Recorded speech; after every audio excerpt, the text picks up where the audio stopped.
back to Attack of the Show Tokyo 06. We are TV's only source for all the stuff you care about. And we are indeed coming to you from Tokyo, Japan, the birthplace of giant robots, and giant monsters, and giant power bills, especially in the electric district that is Akihabara. It's where we're coming to you now. That's right. Now, since our Electronic Entertainment Expo E3 decided to scale down and make it more of a private party for just the cool kids, we got to turn to Tokyo. Yeah, Tokyo is the home for TGS, the Tokyo Game Show. It's bigger and better than ever now, and for 2 whole days, it's open to the general public. That's right. Push up those glasses, wipe off those sweaty palms, and forget about kissing a girl for many, many years. We are about to take you into geek heaven. Pay attention, nerds. X-Play co-host Adam Sessler is at TGS, and he's taking a look at what the third-party companies are brewing, the Nintendo DS and the new Wii. Say it, fun. Whee!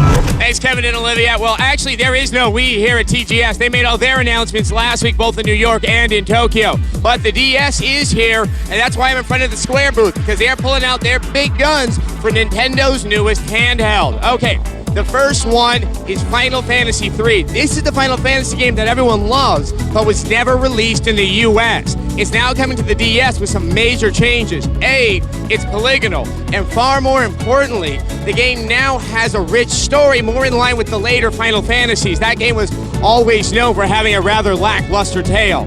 The other Final Fantasy game is a spin-off to the eagerly anticipated Final Fantasy XII. It takes the story of the original and just kind of goes in a side direction, dealing with more of the Sky Pirates you'll find in the master game for the PS2. And that's what makes it so surprising. Wouldn't you assume that Final Fantasy XII exclusive to the PS2 would be on the PSP? Well, turns out we're all wrong. Well, I'm assuming that tantalized you, so do not miss X-Play's TGS coverage, and that's next week, Monday, Tuesday, and Wednesday at 3 p.m. Eastern. Well, I gotta get back there, so I'm sending it back to you guys.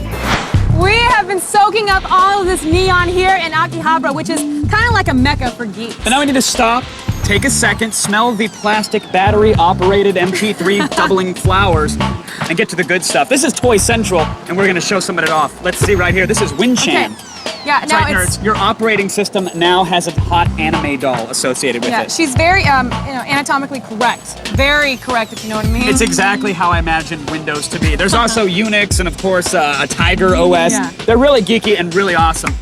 Now, capsule machines are everywhere. You know those little 25-cent machines you just stick at the something in and cool stuff comes out. Yeah. Now, they run anywhere from $1 to $4. This is a little frog guy. You can feed a yen into the back of his head. He's very happy. He'll clap and dance for you. Oh, really? That's so cute. Yeah, it's kind of like a very bank. cool. It's yours now, Oh, so enjoy. thanks. And finally, this is the craziness. You see pyramids of these outside of toy shops. It looks like cat food. Yeah, what is it? Well, it is actual food, but they sell it in toy stores because people are so nerdy that this is the stuff they eat when they're, like mining for gold in World of Warcraft. There you have it. It's some sort of meat chunk. Oh, wow, it's potent. Oh! That is potent. That smells so bad. That'll Looks like stink an up a street. afternoon gross out. Go for it. Enjoy. Go No, ahead. seriously. I'm You not gonna eat. eat it. I'm going to play with the toys, and the folks at home are going to pay attention to the only news they need to know in the feed. Come on, take a bite. Take a bite. It'll be all right. It's safe.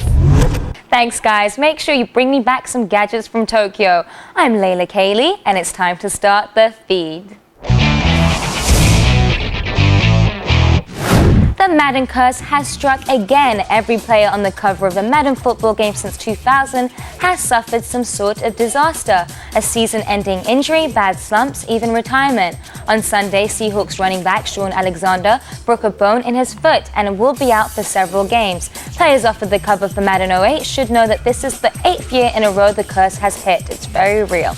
MySpace and DirecTV are teaming up to bring you a brand new reality show called Project My World. It will follow 3 girls as they travel the world looking for love, adventure, and the best indie bands. The trip will also give them the opportunity to meet MySpace friends who live in faraway lands. The show is set to debut in October on DirecTV.